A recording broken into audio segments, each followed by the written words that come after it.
Nadreen अस्सलाम वालेकुम वरहमतुल्लाहि वबरकातुहू। अल्लाह के ज़ात से उम्मीद है कि आप सभी खैर आफियत होंगे। दुआ है कि मौला ताला आपको और हमें अच्छे से पढ़ने की और आपको अच्छे से सुनने की तौफीक अता फरमाए, और जो छोटी बड़ी गलतियाँ हो मौला उसे माफ़ फरमाए। हजरात, आप लोगों को पता है कि आजकल मैं हसन बसरी रहमतुल्लाह ताला अलैहि की वाक़िया को मौजू बनाकर सुना रहा हूँ। तो आइए सुनते हैं। थोड़ा ऊपर से सुनेंगे, जैसे कि कल मैंने सुनाया था आपको बाब नंबर 3 और सफ़ा नंबर 19। आज मैं सुनाऊंगा आपको बाब नंबर 3 सफ़ा नंबर 21। बाकी पढ़ चुके हैं। तो आइए थोड़ा सा ऊपर से सुनाते हैं ताकि आपको समझने में कोई दिक्कत ना हो। औज़ु बिल्लाहि मिनश शैतानिर रजीम, बिस्मिल्लाहिर रहमानिर रहीम। दुनिया के यहाँ से पढ़ते हैं। और उसको सिवाय खुदा के किसी की हाजत नहीं, इसलिए वह हम सब के सरदार है।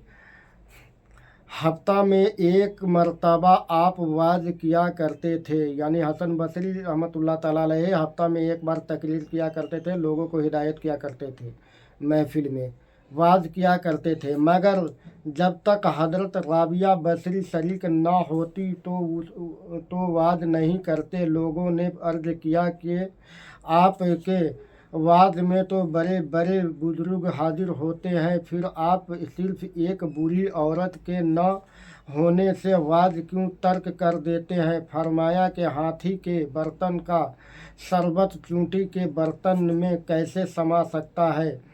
और जब आपको दौरान वाज जोश आ जाता तो राबिया बसरी से फरमाते कि तुम्हारी ही जोश व गर्मी का असर है।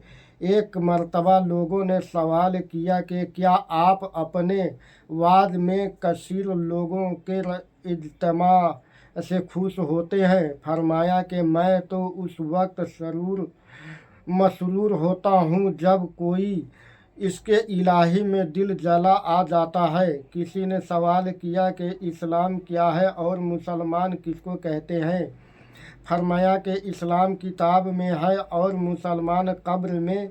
और आपसे दीन की एसास के मुतालिक सवाल किया गया तो फरमाया कि तकवा दीन की एसास है और लालच तकवा को जाया कर देता है। पूछा गया कि क्या जन्नत अदन का क्या मफ़हूम है और उसमें कौन दाखिल होगा? फरमाया कि उसमें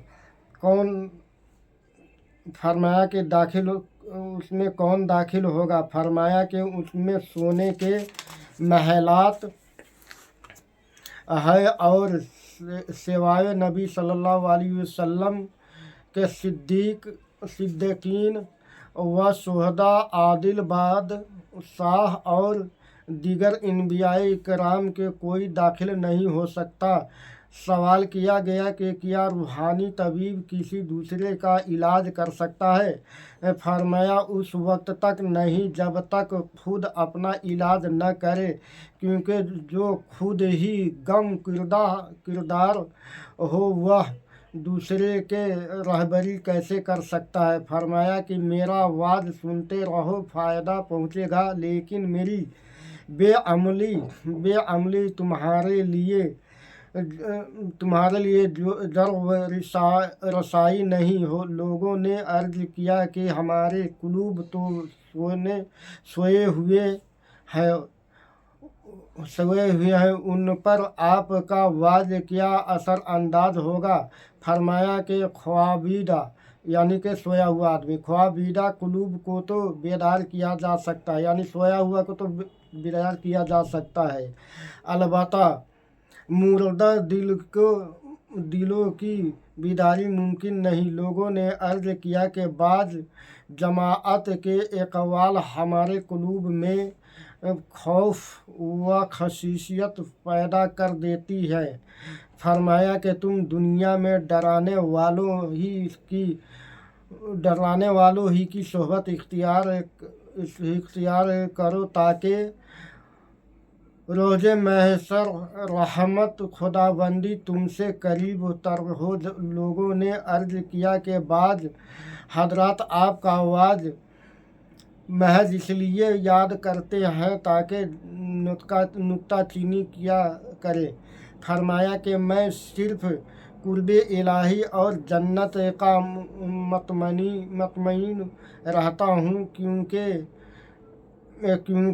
नुक्ता चीनी से तो अल्लाह ताला की ज़ात भी मेम्बरान, यानी कि अल्लाह ताला के ज़ात को भी लोगों ने नहीं छोड़ा, मेम्बरान नहीं। इसीलिए मैं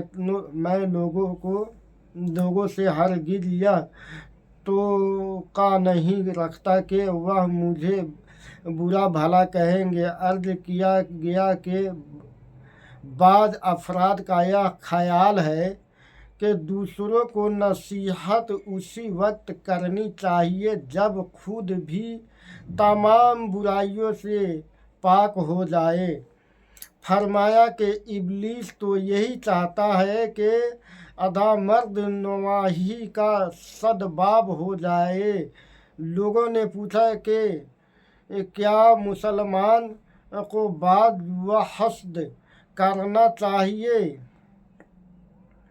फरमाया कि बरादरान यूसुफ का वाक़या क्या तुम्हारे इल्म में नहीं कि बाज व हस्द की वजह से ही उन्हें क्या किया जर्ब पहुँचाया। अलबत्ता अगर हस्द में रंज व गम का पहलू हो तो कोई हर्ज नहीं। तो हजरात आज यहीं तक, क्योंकि ज़्यादा वीडियोस लंबा हो जाता है तो फिर दिक्कत होती है, इसलिए मैं आज छोटा ही वीडियो डाल रहा हूँ। और इससे आगे बढ़ने का मतलब है कि फिर कम से कम हमें 10 मिनट और पढ़ना पड़ेगा, तब जा कर के मैं अपने रुकू पे पहुँचूँगा। तो इससे बेहतर है कि चलिए थोड़ी सी और पढ़ देता हूँ। बिस्मिल्लाहिर्रहमानिर्रहीम। आपके एक रिवायतमंद की यह कैफियत थी कि आयात कुरानी सुनकर बेहोश हो जाता था। आपने फरमाया कि अपने फ़ाल में उस अमर मलहूज रखा करो क्योंकि आवाज़ न निकलने पाए, क्योंकि आवाज़ निकलने से रयाकारी महसूस होने लगती है जो इंसान के लिए बाअस हलाकत है। और अगर किसी पर हाल तारी न हो बल्कि वह कुदरतन तारी हो, कसदन तारी कर ले और कोई नसीहत भी उस पर कारगुजर न हो तो वह गुनहगार है। और जो शख्स कसदन रोता है उसका रोना शैतान का रोना है। तो आज यहीं तक है हजरात।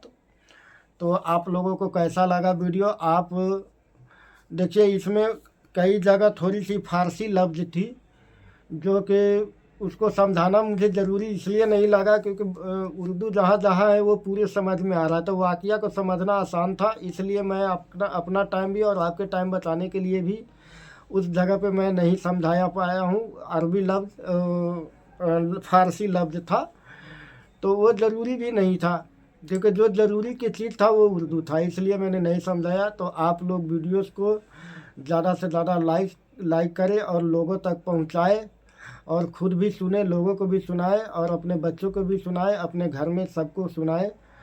तो अल्लाह ने चाहा तो फिर कल मिलूँगा। अस्सलामु अलैकुम वरहमतुल्लाहि व बरकातुहू फ़ी अमानुल्लाह।